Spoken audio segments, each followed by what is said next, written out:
India women's world কাপের শুরুটা কিন্তু বেশ ভালো করেছিল, বাট যখনই সামনে আসে বড় টিম সাউথ আফ্রিকা, অস্ট্রেলিয়ার মতন, তখনই কিন্তু ডাউনফলটা শুরু হয়ে যায়। কিন্তু এখন কিন্তু আর ডাউনফলের সময় নেই। বিশাখাপত্তনমে যেখানে অস্ট্রেলিয়ার বিরুদ্ধে জয়টা প্রায় চলে এসেছিল, সেখানে হারের পর কিন্তু এবার কামব্যাকটা করতে হবেই, নাহলে কিন্তু অনেক অনেক দেরি হয়ে যাবে।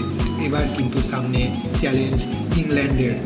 এবার কি ইন্ডিয়া কিছু চেঞ্জ নিয়ে আসতে পারে নিজেদের প্লেইং 11-এ? সেখানে কিন্তু একজন বেশি বলার খেলাতে হবে। অলরাউন্ডার যতই খেলাক, তো তারপরেও একজন পিওর বলার কিন্তু ইন্ডিয়ার এখন দরকার, ইন্ডিয়ান ওমেন্স টিমের দরকার। এই ওয়ার্ল্ড কাপে এবার কিন্তু প্লেইং 11-এ চেঞ্জ আনতেই হবে। হারমানপ্রীত কৌরের ক্যাপ্টেন্সি, বলিংয়ে এখনও কিছু কিছু চেঞ্জ এখনও আসার বাকি রয়েছে। সেই চেঞ্জগুলো যত তাড়াতাড়ি চলে আসবে, ইন্ডিয়ার কামব্যাকটা কিন্তু তত তাড়াতাড়ি হবে। সো দেখা যাক সানডে ম্যাচে কীভাবে ইন্ডিয়া কামব্যাক করে এগেনস্ট ইংল্যান্ড, 4 বারের চ্যাম্পিয়ন। সো আমাদের কিন্তু চোখ থাকবে মেন্স ক্রিকেটের সঙ্গে ওমেন্স ওয়ার্ল্ড কাপের দিকেও।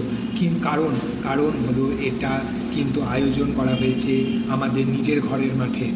সো দেখা যাক ইন্ডিয়া কি কামব্যাক করতে পারবে এগেনস্ট ইংল্যান্ড, কী হয় দেখা যাক।